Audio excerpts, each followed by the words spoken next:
Today, I want to talk about the real-life mythology that inspired the OA, particularly that of the fallen angels, with the OA claiming that she herself isn't just an angel in the show, but the original angel. What does that mean in the show, in mythology, and for the seasons that we never received? Let's break it all down. The show is of course about a woman who has decided to start calling herself the OA, rejecting her birth name and her adoptive name after claiming to be held prisoner by a mad scientist in his basement for 7 years. After escaping this scientist named Hap, OA spends season 1 recounting her story to 4 high school boys and their teacher, explaining how he would drown them in order to give them near-death experiences before reviving them and bringing them back to life, during which they would travel to other planes of existence. After returning from these other planes when Hap revives them, the characters begin to reconstruct 5 movements they learned on the other side that, when combined, are supposed to open a door to another reality so that they can escape their prison. Season 1 teaches us the basics of this lore so that at the end of the season, when OA gets shot and the Crestwood 5 perform the movements, we are prepared for her to jump to Dimension 2. In Season 2, we explore this second dimension, which is an alternate timeline where OA's life is radically different but has the same origins, with her just not having the near-death experience as a child that she suffered in Dimension 1 and thus never ended up moving to America where she was adopted. However, Hap from Dimension 1 has made it to this dimension as well and has managed to get her and the other captives, or haptives, to be his prisoners again, this time in a psychiatric facility called Treasure Island. The season ended, of course, with OA and Hap jumping into Dimension 3, a world that is similar to our own, where the OA is just a Netflix series. OA and Hap thus have jumped into the bodies of the actors who played them, and who are also the creators of the show in Dimension 3, mirroring how Britt Marling also created the OA in real life alongside her creative partner Zalbot Manglish. The show was cancelled without a 3rd season, or as the writers have explained in interviews, the 4th and 5th seasons that the show was originally planned with. However, with the fallen angel lore and how it connects to the various world mythologies, we can in fact figure out what would have happened in Dimensions 3, 4, and 5. Keeping in mind that the creators have said that we do have enough pieces of the puzzle to solve it for ourselves without the rest of the show. And as the character of Fola explains within the show, the puzzle is something that the creators want us to solve. Now, OA believes she and the others are angels because this is what was implied to her by Katoon, who said that she was like Katoon, but that she was the original. Now, in real life, an angel is a divine being, a spirit if you will, an emanation from a higher god who often works on his behalf, but still has something akin to free will. The aspect of free will is important in angelic lore, as while they are creations of God designed to do his will, their free will allows them to go against God's wishes, whether they are meaning well or actively attempting a rebellion. There is something of an arc to the general lore of fallen angels, particularly when you compare it to the mythologies of the world, where fallen angels exist but are referred to with different terms. Within the show, however, the word angel has at least one very specific definition to the lore. In Season 2, Episode 4, for instance, OA meets Old Night, the giant telepathic octopus, who holds OA in high esteem despite him speaking of humans in generally low terms as a whole, even as one of their most avid supporters from his species. In order to give information to OA, he says that she has to be honest with the audience and reveal information to them as well. He tells her to reveal that she is an angel, but what she says instead is that she is an interdimensional traveler. Now, an angel can still mean other things in the show, but at the very least, we know it to mean someone who can hop from one dimension to the next, though this has some nuance to it. While Hap can jump dimensions with the movements the way OA and the others do, he has not had the natural near-death experiences the way OA and the other test subjects have. While he can still be considered an angel in the grander sense that would unravel in the story, he is different from OA and the Haptives in that he can't naturally leave his body and come back to it the way that they can. Hap noted that he targets NDE survivors specifically because he has found that they can withstand many deaths. There is something about the nature of these angels that makes them capable of withstanding travel in a way that normally leads to a permanent death for other people quite possibly like Hap. Now, the OA isn't just an angel, or even the original angel as she says at the end of Season 1 to her adoptive mother, but in the form of a human, she is what you would call a fallen angel. In biblical lore, the fallen angels refer to the sons of God from the Noah's Ark story in the Book of Genesis. In the brief passage where they are mentioned, the sons of God are described as coming to the earth before the flood and taking human wives, leading to the birth of the Nephilim, which were known as a race of giants. The root word neph in Hebrew means to fall, with the im denoting a plurality, and thus Nephilim translates as fallen ones. The sons of God and Nephilim are not mentioned in this context again within the Bible, but they were explained at length in the later Book of Enoch, dated to a couple centuries after the writing of the Book of Genesis, but a few centuries before the birth of Christ.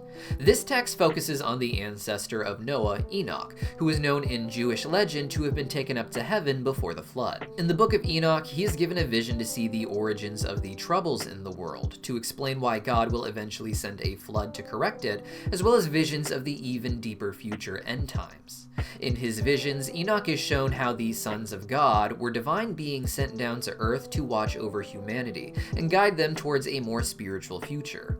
However, they chose to rebel against God when they saw human women and chose to take them as their wives. These watchers, as they were called, passed down forbidden knowledge that humans are not ready for to their giant offspring, the Nephilim. God, of course, sends a flood to destroy the empires of the Nephilim, though as the Bible says in Genesis 6, the Nephilim existed not just before the flood, but also after, with them not dying out entirely until the eventual end times. Owe is hinted at being a watcher in the show who exists in the human world in order to watch things on behalf of Khatun. Early in her life, it appears that she was sent to observe her father in the dirty dealings within Russia, and was meant to die on the bus that day, bringing that information back with her to the other side. However, because she has free will, she can choose to come back, but in doing so, Khatun took her eyesight away. Despite being blind until the next time she met Khatun as an adult, Khatun says that Owe could always see, implying that Owe's sight itself worked, but just that she herself wasn't able to see through it, but Khatun still could. Even as Owe enters Khatun's realm as a child, it is through a blue hole that looks like an eye, a blue eye like those of Owe. The spiritual realm is of course later explained by Hap to somehow be within Saturn, as the only audio recording that Hap gets from Owe's NDEs here match the sounds made by the rings of Saturn. Saturn is considered the seventh and highest heaven in the Jewish tradition, with their day of rest, their seventh day of the week, being Saturday or Saturn Day. In Judaism, the first 6 days of the week are simply referred to as day 1 or day 2, but the final day, Saturday, is referred to as the Sabbath, meaning rest, the same term they use to refer to the star of Saturn itself. The Owe, thus, is presented as a watcher that was sent down to Earth on behalf of higher spiritual or even godlike beings such as Khatun in order to watch over humanity. As a being with free will, however, Owe is a spirit who seems to constantly get involved in the affairs of humans, choosing to come back because of them to only end up suffering. After dying as a child and then asking Khatun to send her back so she could be with her father, Owe ends up getting sent to America where she doesn't get to see him anymore. When she dies again as an adult, she chooses to go back to help the other Haptivs, giving up the opportunity to spiritually return to her father in order to help those she sees as being left behind. This more sympathetic approach to an angel has its roots in various traditions, even facets of Judaism, which sometimes show these fallen angels as more positive beings. The first of these associations comes with the serpent from the Garden of Eden, who, like the fallen angels, is generally considered to have been evil, but who sometimes has been interpreted as a bit more sympathetic. The Owe is associated with the serpent in the show very early on in episode 2, where she is seen holding a shining light snake while whispering, "Don't worry, I know you are a good snake," hinting at the more positive portrayal of the fallen angel figure. In the Garden of Eden narrative, the serpent is known for giving humans the fruit of forbidden knowledge of good and evil, and in doing so, making them like gods, as the serpent claims. Doing this makes Adam and Eve understand the concepts of good and evil, and thus that they have done wrong by eating the fruit that God has warned them not to. The serpent is generally considered villainous in the story, with him being given a punishment of crawling on his belly, and his descendants having enmity with the humans, being caught in a cyclical battle that ends with the death of the serpent. However, because the serpent has given humans knowledge, some people have interpreted the serpent a bit more sympathetically, seeing him as someone who meant well, wanting to help humans even if he didn't understand how he might ultimately be making things worse. This matches the portrayal more so of the OA, who is constantly coming back to help those that she sees as being trapped here, whether it's her father as a child, or the captives, or others later in the story. If she was truly one of the original angels who came down to Earth, it would make sense that she would think that the humans need certain knowledges that they perhaps were not ready for, and along the way probably even fell in love, getting her soul caught in the line of humans just like the fallen angels of Enoch. The serpent is not described as an angel in the Book of Genesis, however, the Garden of Eden narrative tells a very similar story to the Book of Enoch. In Eden, we have the serpent giving humans forbidden knowledge, and in Enoch, it is the fallen angels who do so. It's because of this that the Jewish Kabbalah, or received tradition, very clearly ties the serpent to the fallen angels. This is most clear in the 12th century Jewish text, the Zohar, which is a series of commentaries on the original 5 books of the Bible, the Torah, attributed to famous rabbis from the early centuries after the death of Christ. In the Zohar, the leader of the fallen angels is referred to as Samael, this name becoming a sort of representative to unite the very many different angels named in the Enoch narrative. Samael is described as riding upon the serpent in the Zohar, using the serpent to get into Eden to tempt Eve.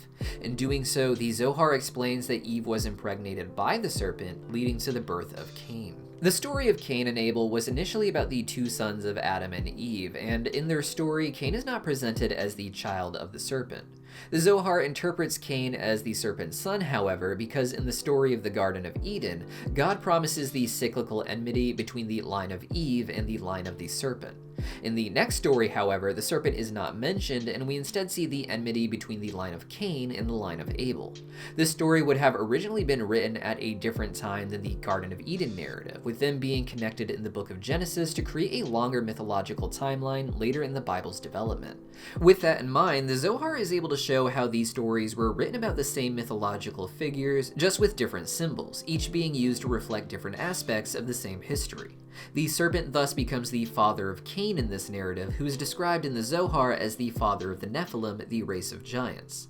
This is why Cain's line is given more detail about their contributions to the world, such as the fallen angels in Enoch were given, to explain their knowledge and later forbidden knowledge given to humans. Like OA then, the serpent is also a watcher, someone who wasn't just randomly in the Garden of Eden, but that was meant to watch over humans before deciding to give humans knowledge that would make them like gods. The idea of becoming like gods is an important part of the greater fallen angel lore that exists outside of Christianity as well, something that exists all over the world even. And while a lot of the same stories of the fallen angels from Jewish myth can be found in the overt mythologies of different cultures, they are particularly a strong focus in what we today call the mystery schools. The mystery schools were private unions and secret societies that existed all over the world. They were generally the royal and priestly classes, having a strong focus on religion and the maintenance of their local culture. Some independent mystery schools would pop up with little to no power in some areas, and others would involve the elites from outside of the royal and priestly classes, but because of the strong spiritual and mythological focuses of these groups, the priestly class was often in a very strong position there. The mystery schools were known for elaborate initiation ceremonies that we refer to as mystery plays, performances of local mythology that were meant to teach the initiate how to understand the myths on a more literal level, often by having them act out the story of the mythological character.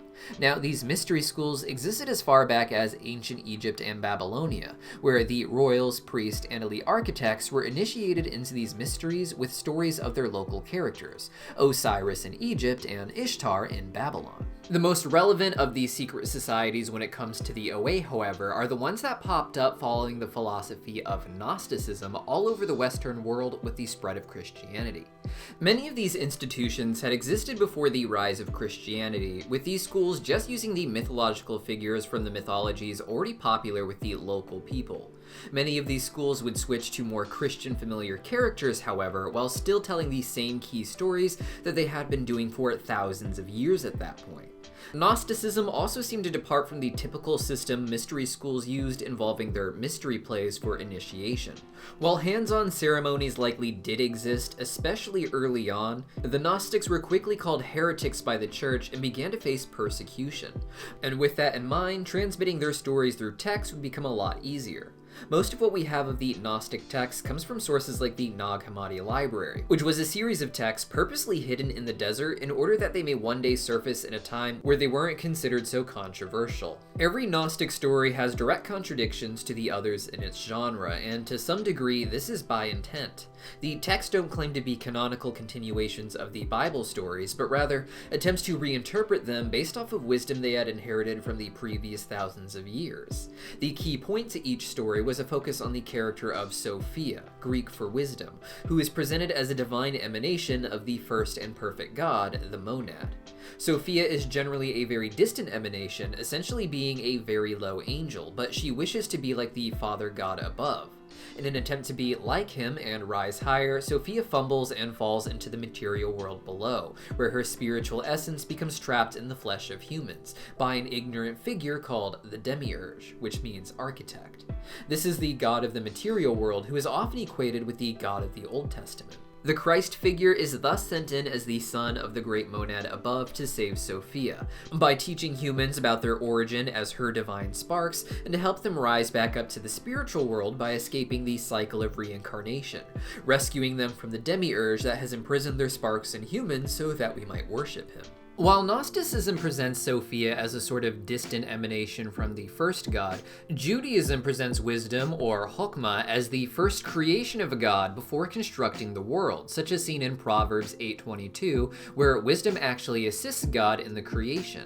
It is because of this that in Jewish Kabbalah, Chokmah is the second Sephirah on the Tree of Life. The first Sephirah is Keter, the crown, which symbolizes the will of God himself, which would make Chokmah here the first emanation from that God's divine will, or if you will, that would make wisdom the original angel, connecting the OA to the story of the fallen angelic wisdom figure. Now, the OA makes its most obvious connections to Gnosticism in Season 2, Episode 4, which is titled Syzygy.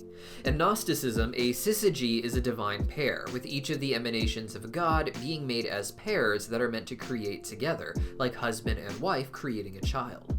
In Sophia's story, she wishes to be like the monad, however, the first god who had no partner to create with, and thus Sophia tries to create without a partner. In the text, the Apocryphon of John, this is what leads to the creation of the material world. The demiurge, being just a shadow of his mother, wants to create as well, and uses the light from above, the light of Sophia, to create the humans below him, just as he was created below Sophia. The Christ figure is presented as being sent in to save Sophia instead of her syzygy, who would naturally complete her and her creations. Instead, in the Gnostic tradition, despite having sometimes a named syzygy partner, Jesus is presented as the true syzygy to Sophia, the one who will correct her deficiencies, the world she created, and make it spiritually whole. In the OA episode called Syzygy, OA ends up meeting Kareem, who is presented as a sort of Christ figure within the show, the only one who can see what is beyond the rose-stained glass window and not be pulled into it, as the medium who designed the house had predicted would one day appear. In doing this, Kareem understands the true nature of reality and his eventual mission, to save the OA and explain the truth of reality to the other people who would have been pulled into the other side if they had seen the revelation for themselves. Kareem becomes OA's divine twin by helping her retrieve her divine sparks across the different dimensions in the show, with OA integrating with those divine sparks of herself across those different dimensions to be a more spiritually complete entity by the very end. In this scenario, OA's father on Earth is presented as the monad, a sleeping god that OA cannot reach. She wants to be with her father more than anything, just as Sophia wants to be with the monad above, but in her attempts to do so, she ends up cutting herself off from him, falling farther away as symbolized by her adoptive parents taking her in, and later Hap. Hap thus becomes the Demiurge, the god of the material world who imprisons Sophia's light in humans, the same way Hap imprisons OA herself in the basement. Like the Demiurge, he is not aware of what OA's power, her light, really is, but he wants to use it for himself in order to understand the nature of reality. This is done not for the desire to understand alone, but because Hap wants to be the god of the worlds essentially, someone who everyone worships because of what he was able to do by exploiting the lights of Sophia, or in this case, the OA. Now, the OA story seems extremely similar to this, with Kareem being the syzygy to OA sent to help her, but the big question is how this informs Season 3 and onward.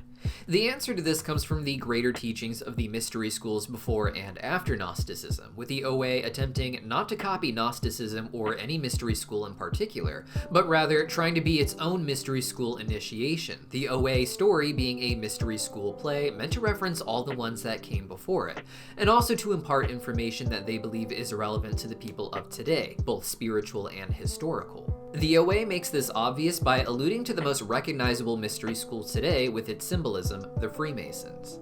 The Freemasons have existed officially for only a few centuries, but have traditions dating back hundreds of years before that, and is a mystery school-styled fraternity that developed out of the existence of the very many mystery schools that came before it, just as those schools were generally an offshoot of other earlier mystery schools in the same culture or one that they had learned from.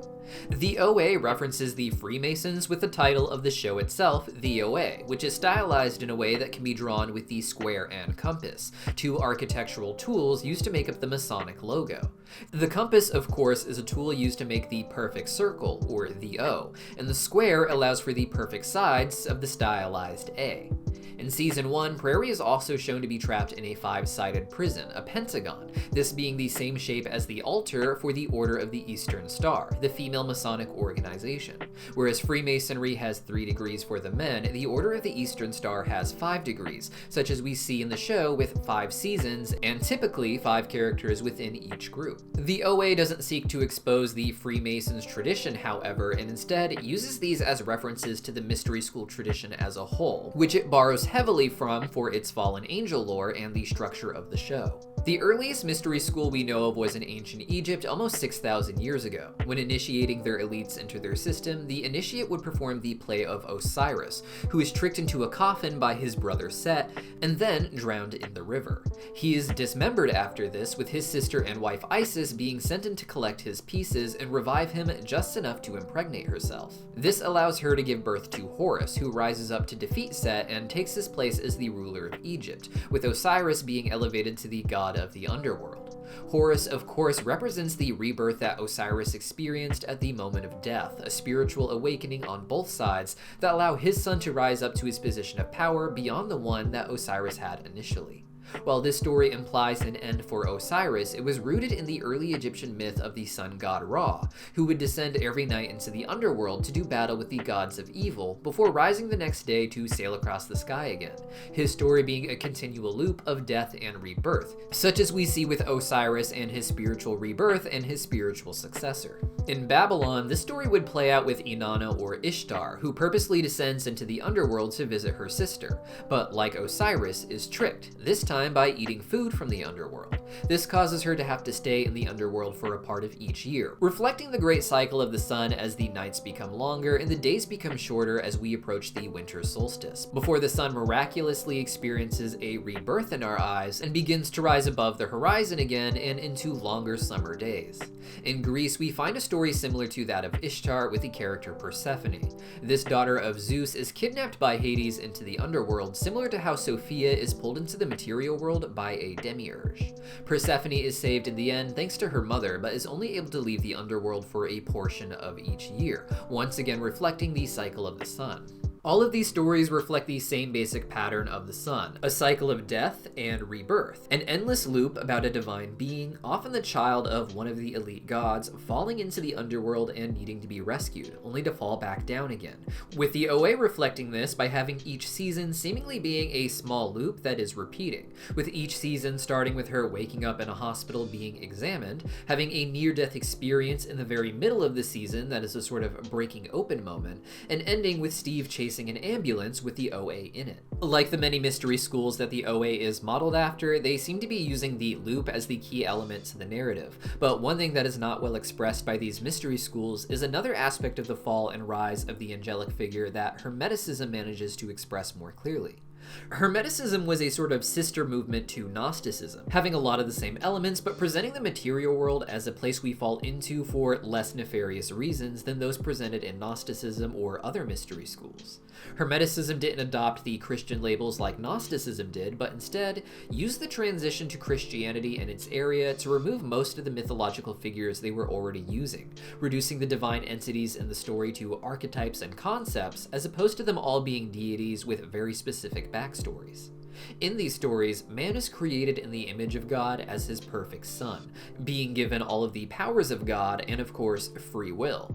This is a bit dangerous because having all of that power as well as free will can lead to doing things that the spiritual son, this God turned fallen angel, might not have wanted if he understood the full scope of his choices. This angel becomes more interested in the creations than in creating at some point and wishes to live among his creations. Having free will, his father is only able to give his blessing and watch as his son falls into the material world and becomes trapped within it. This mirrors Khatoon, who appears like a caring mother to Owe, but who always allows Owe to make her own decisions, including the fall back into the material world over and over again after her deaths. The journey out of the material is described as being not much different from the fall, just in reverse. From the descent down comes the perfect ascent back up, completing a cycle. But like the Owe, this figure can be seen as choosing to fall again in the future, repeating the cycle endlessly, diving in and out of the material and angelic realms. This journey back to God isn't just similar to the fall down, but like the daily and yearly cycle of the sun, the first half of the journey is meant to mirror the second half, the middle of the journey being the lowest point before returning to where you came from for the cycle to begin anew. Thus, in the mystery school traditions across thousands of years of ancient culture, we can see that the journey of the fallen angel is not just a perfect loop, but also a palindrome. Each season of the Owe, thus, is not just a loop, but also a palindrome, with a near-death experience in the very middle serving as a sort of break and open point for the first half to mirror the second half with that division. We have already shown that each season in the show is an individual loop repeating the same sort of story, same cast, different play, as Oe explains to BBA in episode 1. With that in mind, it's easy to see that the show itself is also just one giant loop as well as one giant palindrome, the second half of the story mirroring the first half. This is hinted at by the title of the show itself, with the O representing that perfect loop of course, and the A with its breaking point in the middle representing the palindrome, the second half of the A mirroring the first half. This is further hinted at by the main theme of the show, the one that plays in the cafeteria when the Crestwood Five perform the movements, and that Owe herself plays on her violin. The song itself, if repeated, is of course a loop, but if played in reverse, you will find that it actually plays the same song, just with a different tonal shift from one end to the other. That makes the song itself like a palindrome, the first half literally mirroring the second half.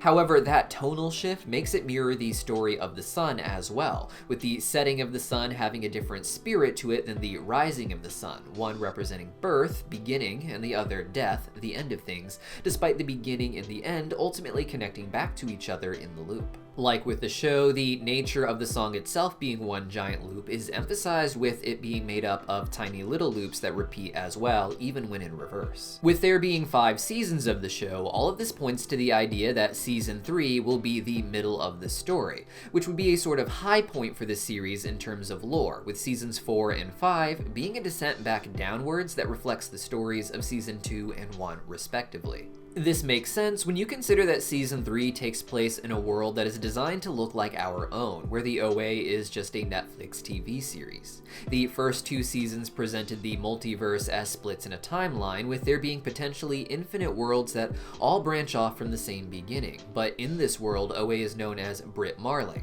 Hap is his British actor Jason Isaacs. From this dimension then, all of the other worlds look like lower fantasy creations of people like Brit Marling, and with this being the high point in the middle of the palindrome, the descent back downwards would be back down into fictional TV realities that could mirror the dimensions that had come before. Dimension 4 in Season 4 would be a new world that mirrors the one found in Dimension 2. However, if the whole story is a loop, then Season 5 would not return to a dimension that mirrors Dimension 1, but rather Owe would have to return to Dimension 1 herself in order to start the loop over again and to get us back to where the story started with her on the bridge.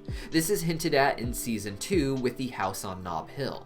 This house is designed like the more ancient mystery schools, which were not just said to have mystery plays for their initiations, but puzzle-solving aspects where the initiate had to prove themselves worthy of advancing. The house on Nob Hill is called the House on Nob Hill because it's modeled after the Grand Lodge of California itself, which is situated on Nob Hill in San Francisco. The house in the show has 5 puzzles in it, one mirroring each of the 5 seasons of the show. This is made immediately obvious with the first puzzle, which is simply a dark room that Oe and Kareem needed to escape.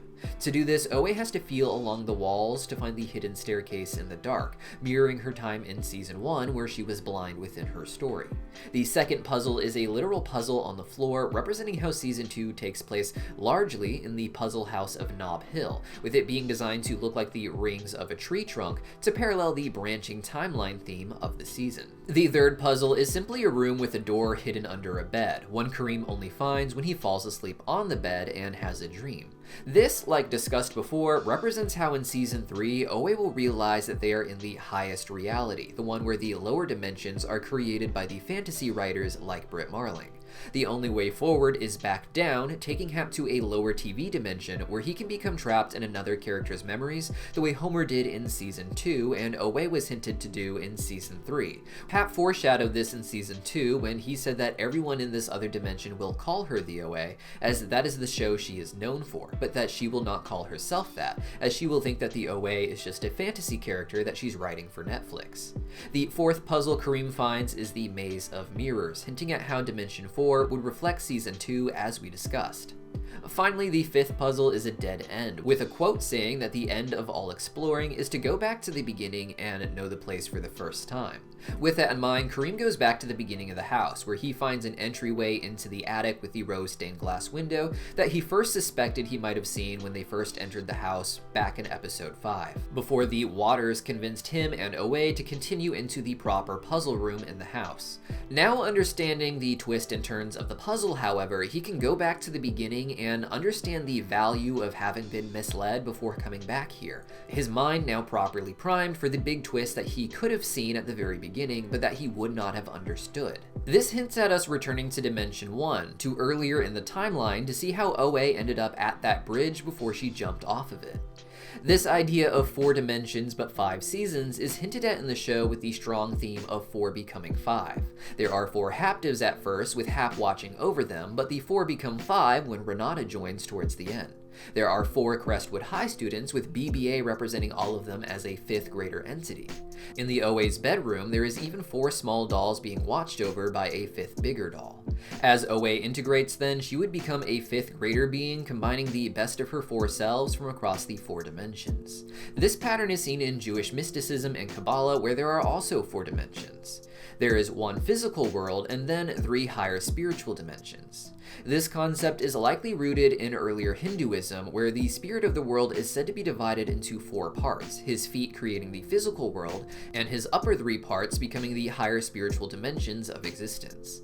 These 4 dimensions are also associated with what you might call 4 senses, including 1 dimension associated with sight, and another with the ability to speak, mirroring how Oe loses her sight in her story from Dimension 1, and Rachel loses the ability to speak in Dimension 2, with the remaining senses, if you will, referring to losses characters would have experienced in Dimensions 3 and 4. Now, in Jewish Kabbalah, there is a belief that there is a 5th dimension, if you can imagine all 4 of those dimensions combined, or one that all 4 of those dimensions came from.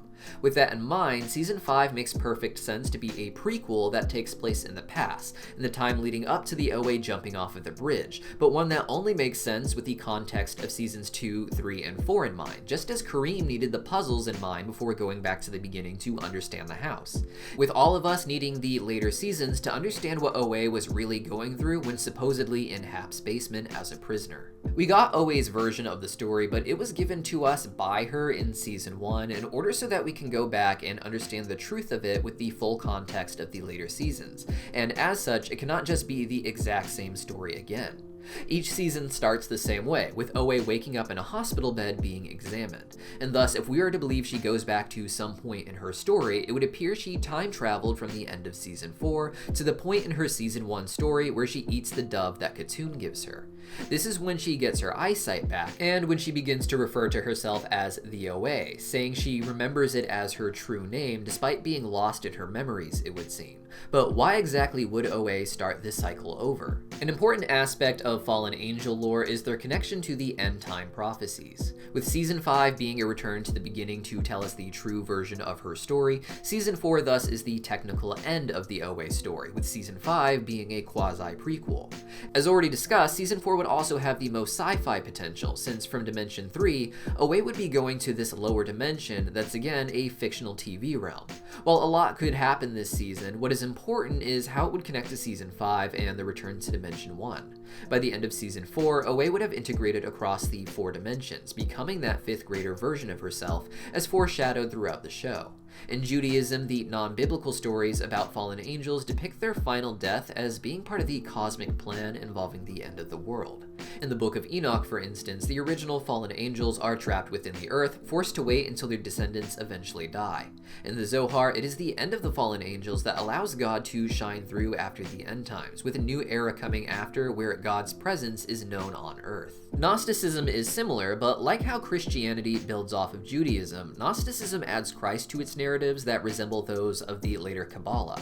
In Gnosticism, Jesus is sent in to save Sophia, as discussed earlier, but part of that process involves his own death. In the Gnostic Gospel of Judas, for instance, Jesus is presented as not just needing to collect the divine sparks from humanity, but a certain number of them to fill the higher dimension, the treasury of light, only after which can he cause the apocalypse himself. This mirrors the biblical book of Revelations, where the apocalypse is started by a figure portrayed as a slain lamb, who opens these 7 seals to send suffering over the earth. In the book of Pistis Sophia, Jesus claims that there is only a select number of slots in the treasury of light for these souls to enter, the last of which are hinted at being sealed away during the time described in Revelations where people begin to vanish, which we refer to as the rapture. This 4th season of the OA, the final one in the story before returning to its true beginning, would thus deal with the apocalypse and the idea that some people would become whole and are saved, whereas others get left behind.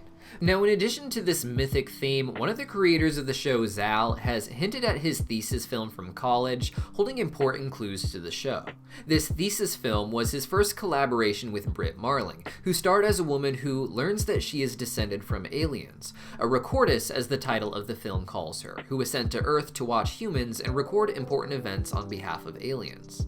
This story was rooted in what we today call the Ancient Aliens conspiracy theory, the idea that the angels and gods, such as described in this video, are not divine beings, but advanced species from another planet. These recordists, as aliens, are just like the Watchers from the Book of Enoch, being sent to watch over humans, perhaps even guide them, but who ended up mixed in the line of humans and forgetting their identity. This is hinted at in Dimension 2, which, as we discussed, would be reflected in Dimension 4. In Season 2, Episode 4, before preparing for her near-death experience with Old Night, where we would get a glimpse of Dimension 3, Away puts on a mysterious dress with a UFO on it. The Ancient Aliens theme would even explain why Khatun is in Saturn, something we learned from Hap's recordings of Oway's NDE audio, which came back as the sounds of the Rings of Saturn. Khatun would represent the literal aliens thus, and would be a representative of them from Saturn itself, which we discussed earlier being the 7th heaven in Judaism. Now, of course, each season starts and ends the same way, starting with Owe waking up in a hospital being examined, and ending with someone chasing a vehicle, usually Steve, with the end of the fallen angel narrative being a return to the realm above and taking those worthy with her. The alien version of the story would likely end with the mass abduction of watchers like Owe and humans deemed worthy of being saved by aliens watching through them. This is what the Ancient Aliens theory says will be the actual rapture, a taking of noble humans by the aliens to spare them from the Earth's destruction. Of course, someone has to be left behind each season chasing a vehicle, and the most obvious candidate for this so far is Steve. Steve chased the ambulance at the end of Season 1 and 2, with Owe chasing the ambulance in her story. Now, it's interesting to note that the first time Steve chases the ambulance, he fails to get to it, being left behind and screaming, "Take me with you." But at the end of Season 2, he is fast enough to make it to the ambulance and even into Dimension 3, skipping Dimension 2 entirely. This is likely due to his spiritual growth, as at the end of Season 1, despite a lot of growth, Steve sabotaged himself by throwing a fit and stabbing Owe in the leg.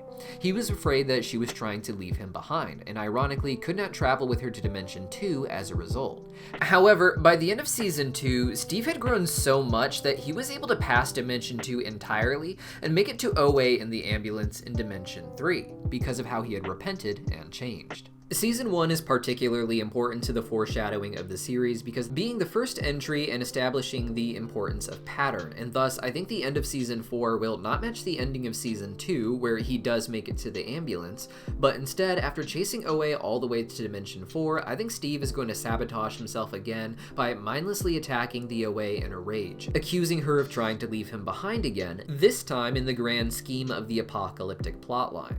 Owe will integrate across all 4 dimensions, becoming whole, and then be abducted to be saved, leaving the Earth behind for its destruction, but Steve will be left there to die because the aliens watching through Owe will deem Steve as being not savable. However, Owe would recognize that Steve grew from Season 1 to Season 2, making him able to catch up to the ambulance because of how much he had grown. Thus, in theory, if she could go back and repeat the entire loop again, Steve could potentially grow enough in the second run through that he makes it to the ship at the end instead of being left behind. Khatun, of course, would let Owe do this, just as she let Owe go back to life every time she died. Just as the Hermetic God always lets his child use his powers as he pleases, even if his child cannot see the consequences of it and finds himself trapped in the material world again. And thus, Khatun will let Owe go back to the beginning of the story to start over again, even if she recognizes that this is a decision Owe has made many times before, making this an endless loop that Owe is trapped in. I think the best proof of this comes from BB-8 and Owe's first interaction in episode 1. Knowing that the story is a loop, a lot of what happens in the first episode is going to have connections to what happened in seasons 4 and 5, little Easter eggs for viewers to pick up on when they repeat the loop to watch the show again. In one scene, Owe claims to BB-8 that she has forgotten her first reason, which is to help Steve, not just the people who already sing like angels, people who will already be saved. BB-8 is implied to be an angel throughout the show as well, having the halo appear over her head in her car, as well as the angel's wings behind her when performing the movements in the cafeteria.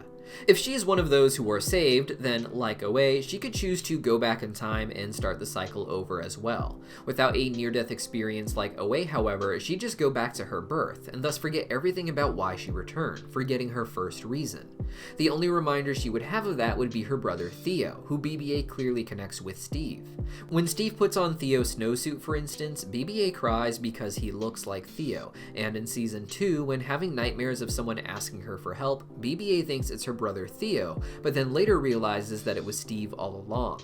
BB-8's arc, thus, is realizing that her brother played his part in her story, and that he had to die at the time that he did in order for BB-8 to be ready to take care of Steve and guide him as best as she could, seeing him as a problematic person like Theo, but wanting to help him become a better person. As she says to Steve in the Season 2 finale, it was not her brother who needed her, it was Steve, by which she is starting to realize it's about her life and not just that dream and that one moment.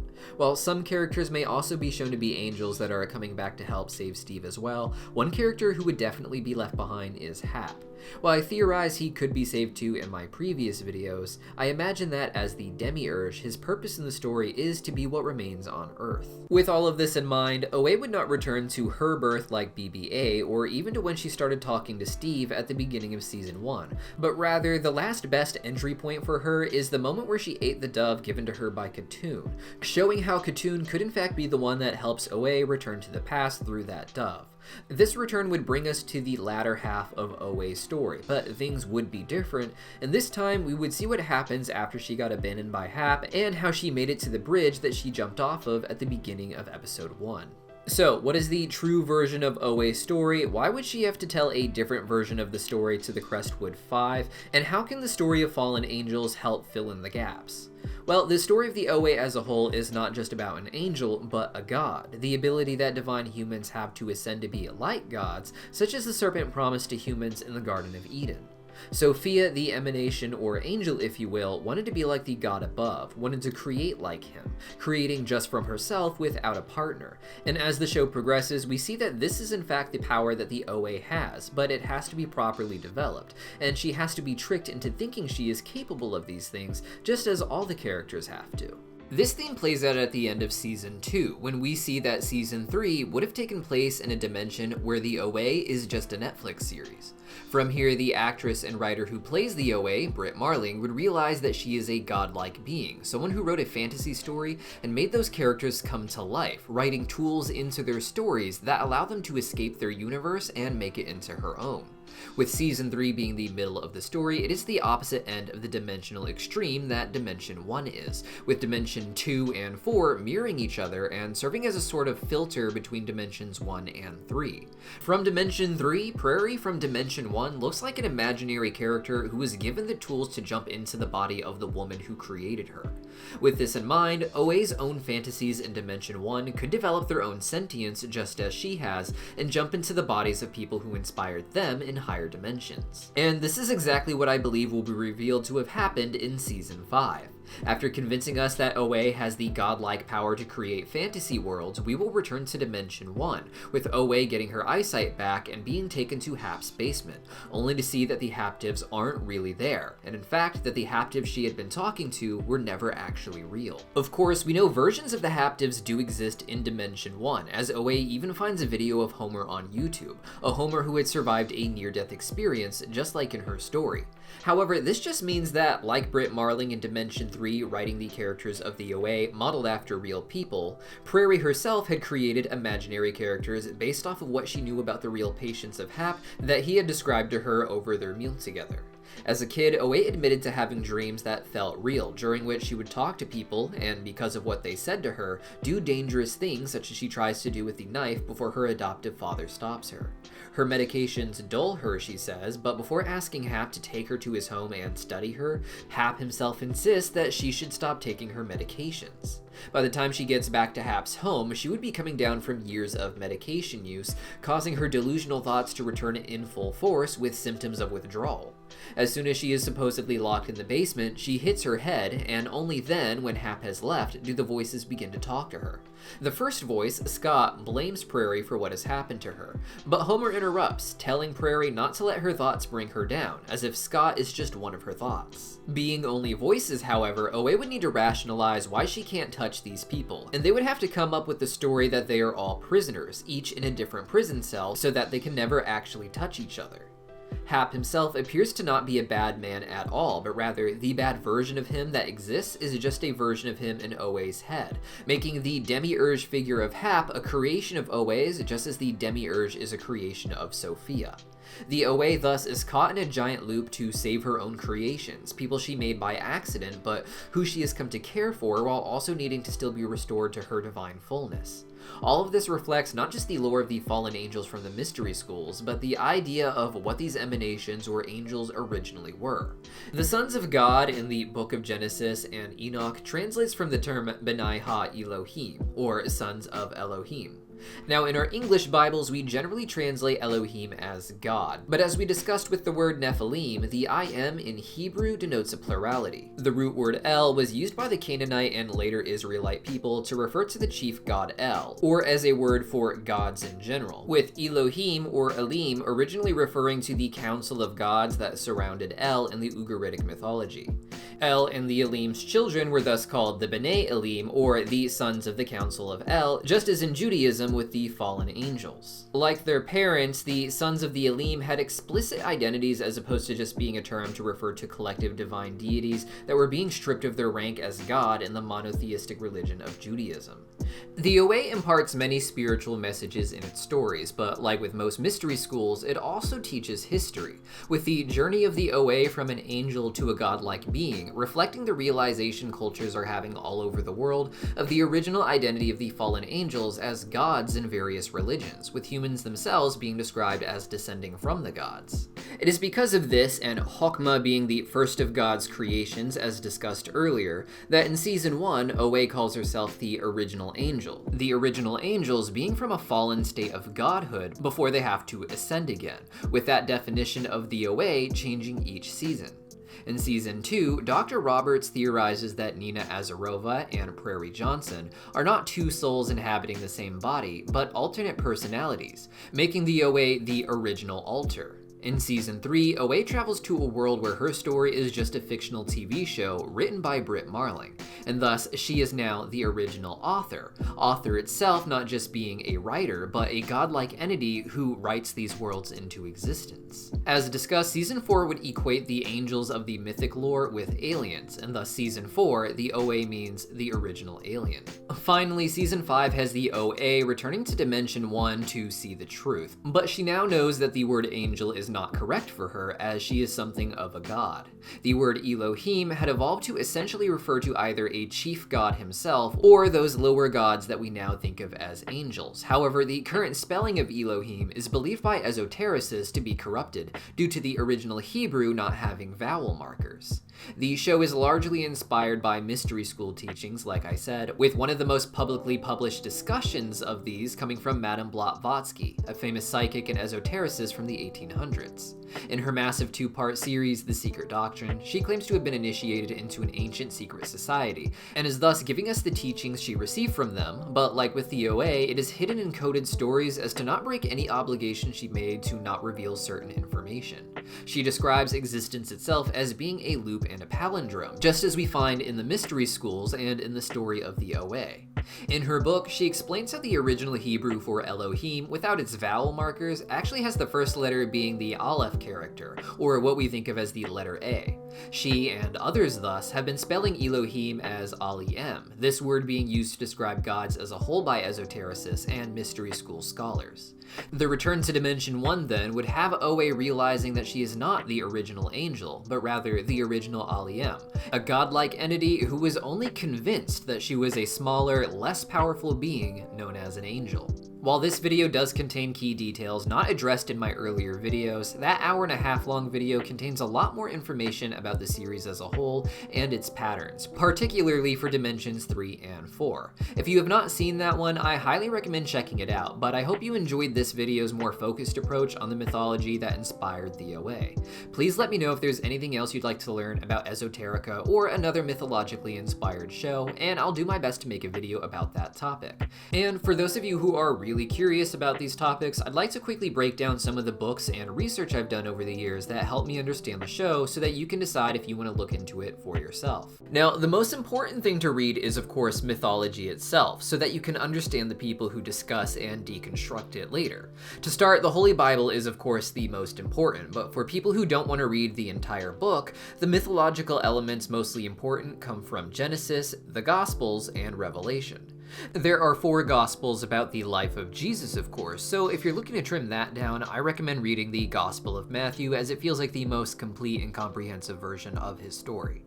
After that, you will undoubtedly want to read the Book of Enoch, which contains the story of fallen angels not elaborated on in the Bible, but helps fill in the gaps of what all happened in the Book of Genesis stories regarding the flood and the fallen angels. Next is Gnosticism. For this, you will want to read the Apocryphon of John first. This is the story of the Book of Genesis, but with Gnostic twists such as Sophia's inclusion and the Old Testament God being the ignorant demiurge. You should also heavily consider reading Pistis Sophia. Pistis Sophia is much longer and elaborate than the Apocryphon of John, while having seemingly less story. This is because Pistis Sophia is more about its structure and little details than a consistent narrative within the story. My recommendation is to read the story while skipping or skimming the chapters where Jesus is talking to his disciples, as this happens much like in the OA, with Jesus being interrupted to answer questions from his disciples or give them little puzzles to solve based on scripture. By skipping these on your first read through, you'll get more of the story of Jesus and Sophia. Do not stop when Sophia's story ends, however, as the follow-up discussions from Jesus explain a lot of the lore of Gnosticism in a very direct manner without a story to clothe it. Next is the Zohar. The Zohar is a long and complicated set of commentaries, but for this kind of research, you really only need to read Beresheet A and Beresheet B. These are commentaries specific specifically on the Book of Genesis, known in Hebrew as the Book of Beresheet, or Beginnings. These sections of the Zohar will specifically explain the nature of the early Genesis stories and how they are secretly connected by the fallen angel mythology. For non-Christian or Jewish mythology, there are also a lot of different books you can read, with many cultures having a key compilation of their works. For Westerners, I think Hesiod's Theogeny is best, as it explains the Greek myths that Judaism seems to reference in their Book of Genesis with their own figures and symbols. This gives a good example of how Judaism relates to the world mythologies as a whole, with characters you will likely be familiar with from pop culture. From here, going on to Babylonian, Egyptian, or Norse mythology becomes a lot easier. Next are the works of Madame Blavatsky, who was a famous psychic from the 1800s known for two giant two-part series known as Isis Unveiled and The Secret Doctrine. The Secret Doctrine in particular is important to understanding the OA, and I recommend reading both Part 1 and Part 2. The Secret Doctrine opens with a supposed ancient document similar to the Book of Genesis that is supposed to be the most ancient religion in the world. While the document is clearly fake, the commentary Blavatsky gives on it allows for her to explain the similarities that all religions do share. Madame Blavatsky was initiated into a few different secret societies from what I understand, and also started her own called the Theosophical Society. And this was her attempt to share information she received from those societies, though whether or not the information is authentic is still up for debate. Before the Secret Doctrine, she also wrote the two-part series Isis Unveiled. This was an earlier attempt to connect the world mythologies through their similarities to explain history, but here she doesn't use any secret doctrine for the basis. Her ideology also evolves from Isis Unveiled to the Secret Doctrine, having different opinions on the destinies of certain spiritual groups. However, Isis Unveiled is still an important independent read for its history on Gnosticism in particular, and how it relates to the OA. Next, Anacalypsis. This is a two-part series from Masonic author Godfrey Higgin, and large parts of Madame Blavatsky's Isis Unveiled were actually plagiarized from this work. This is the extensive research of a Freemason from the 1800s who was trying to reconstruct a possible shared religion of the world before the universal flood of myth seemed to disperse everyone. Higgins refers to the secret similarities that all mythologies share as a hypothetical secret doctrine, a secret religion that everyone forgot, inspiring the idea for Madame Blavatsky's later two-part series. To understand mystery schools, I recommend checking out Manly P. Hall's The Secret Teachings of All Ages. This is a large work that contains a wide variety of information, but its opening chapters in particular are useful to understanding the secret mystery initiation system in its different forms all over the world. Hopefully, all of this helps you on your own journeys to understand. And again, if you have anything you'd like me to discuss more, let me know in the comments down below and I'll try to make a video about it. I'm currently working on a large multi-part series that breaks down the Bible and the mythologies of the world and how they relate, so subscribe so you don't miss that. See you guys there.